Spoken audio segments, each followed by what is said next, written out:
Ever found yourself needing a day off, but, not quite sure what the rules actually are?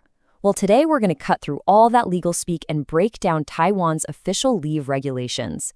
Think of this as your go-to guide for understanding your rights at work. Yeah, we've all been there, right? That little knot in your stomach right before you have to ask for time off. You start wondering, can I even do this? What are the rules here? It can be pretty stressful. Well, the good news is the law is totally on your side. There are actual, clear regulations designed to protect you. And this is a really big deal. These aren't just some vague company guidelines or suggestions. Nope, these are your legal rights. So let's dive in and see exactly what you're entitled to. Okay, first up, let's talk about those big life milestones. The major events, both happy and sad. The law gets it. It recognizes that you need time off to deal with this stuff. So let's kick things off with a happy one, getting married. The law is super clear here. If you're tying the knot, you get 8, count them, 8 full days of marriage leave. And the best part? It's fully paid. So yeah, go ahead and start planning that honeymoon. Now, this is where it gets interesting when you compare things. Look at this. Both marriage leave and bereavement leave are fully paid. That's a huge protection.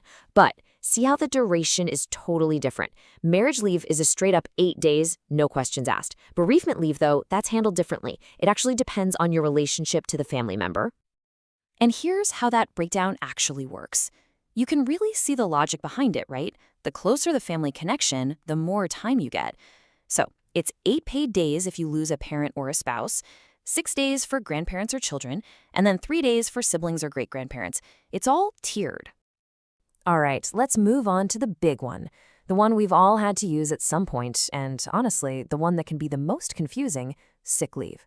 So what exactly are the rules when you're just not well enough to go to work?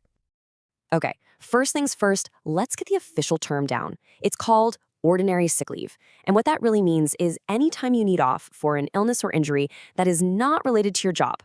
So think of this as your catch-all bucket for things like a bad cold, the flu, or even recovering from a small surgery that happened outside of work. So what's the magic number you need to remember? It's 30. For regular sick leave, we're talking the kind where you're not in the hospital, you get up to 30 days per year. That's your annual pot of time for recovering at home. Definitely a key number to keep in your back pocket. But what if it's something more serious, something that requires a hospital stay? Well, the law has a bigger safety net for that. It basically looks at a 2-year window and says your total combined sick leave, that's both in and out of the hospital, can't go over 1 year. This is really designed to give you protection if you're facing a longer-term health battle. Okay, but the million-dollar question, right? Do you get paid? The answer is yes. For those first 30 days of ordinary sick leave you take in a year, your employer has to pay you half of your regular salary. It's not just a nice gesture, it's the law. Now, this is an absolutely critical difference, so listen up.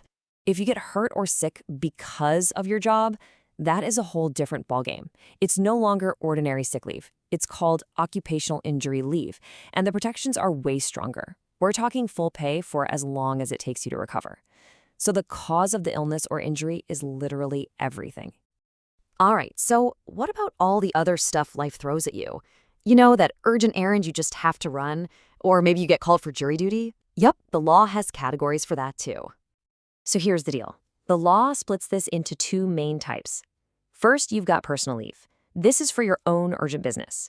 You can take up to 14 days a year, but the catch is it's unpaid. Then, on the other hand, you have official leave. This is for things like legal duties. This one is paid, and you get as much time as you need to get it done. Okay, so now we know what kind of leave we can take, but knowing your rights is only half the battle. Just as important is knowing how the law protects you when you use those rights. Remember, taking leave isn't a favor your boss is doing for you. It's your right, and the law has your back. Okay, this is a big one, especially for your wallet. You know that perfect attendance bonus some companies offer? Well, listen to this. The law says your boss cannot dock that bonus if you take certain types of leave. We're talking marriage leave, bereavement leave, official leave, all of those are protected. So your bonus is totally safe. And check out this quote. This is basically your legal shield. Adverse treatment might sound like fancy lawyer talk, but what it means is simple. Your employer can't punish you for taking sick leave. They can't cut your hours, pass you over for a promotion, or penalize you in any other way. And the best part? If they do something, the pressure is on them to prove it wasn't because you took time off. That's a powerful protection. So, what's the right way to actually ask for leave? The law keeps it pretty simple and professional. Step 1. Let your employer know in advance if you can, either by talking to them or sending a written note. Step 2. If it's a real emergency, no sweat. You can have someone else call in for you. And step 3. Just be prepared to provide some kind of proof if they ask for it, like a doctor's note. Following these simple steps just keeps everything above board and protects everyone involved. Okay, we've covered a lot of ground. So let's do a quick recap. Think of this as the essential toolkit you need to remember.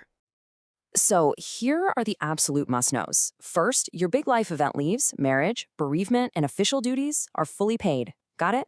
Second, for sick leave, remember that number, 30 days per year at half pay for the regular stuff. Third, personal leave is there for you, up to 14 days, but it is unpaid. And maybe most importantly, you're protected. They can't dock your attendance bonus or treat you unfairly just for using the leave you're entitled to. So let's end with this one thought.